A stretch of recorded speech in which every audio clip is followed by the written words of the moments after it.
All right, this is Ian Lamont's Longfellow video blog, and we're looking at something called the CityCar, and I've just read about it to see how it works. The reason why it's folding up like this is a prototype, by the way. People can't fit inside, but it's something they're developing at the MIT Media Lab in order to, it's like basically supposed to be a car that's safe, easy to use, and also works in city spaces. And the reason why it folds up like that is because when you park it at a charging station, you can put it in a smaller space, and then when it's ready to drive, it'll come back out again and be ready to go. This particular prototype is being driven by the joystick, but there's some displays over here which shows the idea about how it's supposed to work. I mean, this is, I think, is the most helpful one.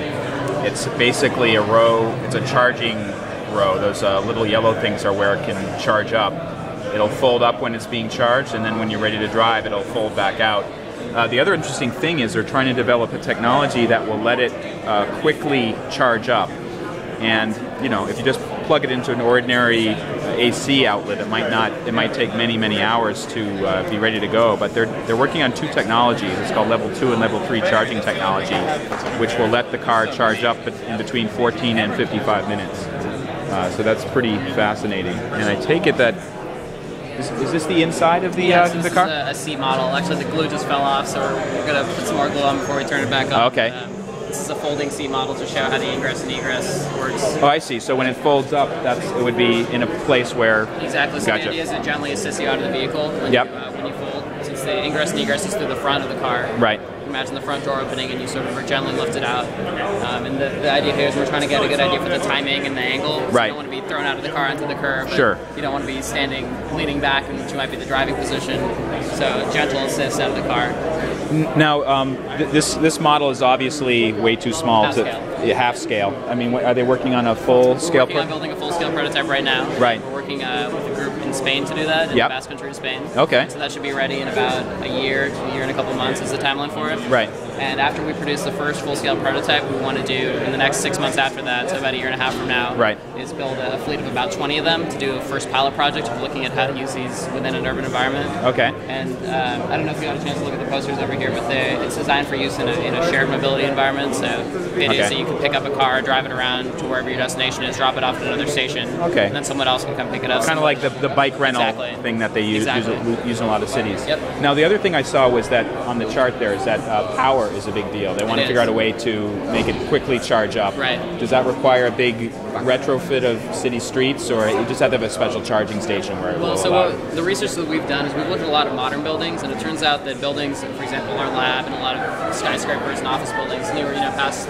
20, 30 years, have a lot of surplus electrical infrastructure built into them. Okay. That's not to say that the power is free, but in terms of the transformers and the energy conversion elements, they actually have a lot of overhead, and the reason for that is for backup, basically. The idea is that if a whole transformer goes down, you have a backup system, or maybe even 2 or 3 backup systems. Like this building is using less than 50% of its power capacity right now. So, and again, that's not to say that we wouldn't have to pay for more power if we used it, but the infrastructure is there. Right. So one of our ideas is to look at harnessing existing infrastructure to create charging stations. And we're very interested in enabling rapid charging. Okay. And that's about 10 to 15 minutes. Okay. And so we've done small-scale tests on that, looking at individual battery cells. Yep. And we're building a charging station here over the next 2 to 4 months, 3 to 4 months maybe, to look at doing full-scale battery packs, rapid charging in 10 to 15 minutes. Wow. Okay. And that'll be full 0 to full charge for the car. Now, one other question I have for you. Sure. I mean, is this vehicle meant to allow storage space? Yes, this rear module here is, in the full-scale vehicle, is going to be big enough to store about 2 carry-on size suitcases. Okay. So big enough for shopping or to go to the airport, something like that. So again, it's a design for urban environments. It's not really a pack your kids in the back and go camping kind of car. Right. It's designed for a specific market. So of course, storage space is important. So we basically to provide enough for general day-to-day tasks, not moving across the city and changing houses or something. But definitely enough storage space for day-to-day use. Okay, last question. Sure. I don't see any steering wheel in there. It's all drive-by-wire. Really? Okay. I can show you over here in these. And one of the features that we were looking at is when you push all the complexity of the vehicle into the wheels, you free up all that space. So there's no longer a need for a steering wheel or a dashboard, and now you can have that extra room for passenger space. So the interior compartment is actually going to be quite roomy, even though the vehicle is very compact. Okay. So you can see here that these vehicles are drive-by-wire, so they're controlled by joysticks. And we've done some user studies looking at what's a good intuitive way to control this car since it does things that no cars have ever done before. Right. How do you do an O-turn? How do you do a fold? And so we're still toying with the right idea to get the control system exactly nailed down. It has to be easy to learn, has to be intuitive, and it has to be safe. Right. Are there kind of the three key features. And so, yeah, but it will be joystick control.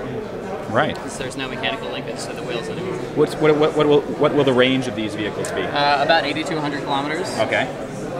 And if there's a situation where you're too far away from a charging station, what will you be able to do to get it back? You could swap out your batteries is an option. So right. The batteries for these are, we've done also other electric vehicles like a scooter, which has a removable battery, but these, of course, it's a little bit heavy, more heft to the batteries, and more of them, bigger battery pack. And so they will be modular enough so that you can remove them in, for example, an emergency or maintenance, things like that. Okay. But the idea is that if we can enable rapid charging, there's less of a need to put more onboard weight on the vehicle because you don't have to have a huge battery pack. If you can charge it up in 10 minutes, it's sort of like going to a gas station. Okay. Well, that's great. It's, Praveen, are you a master's student? Yes, here? a master's student. Yeah. So it's thank you for being interviewed, sure. and this is a really cool project. Great. I can't wait to see them around MIT. Yeah, I hope so too. Thanks. Great. Nice to meet you. Bye bye. All right. Ian Lamont, Sloan Fellows Video Blog, signing off.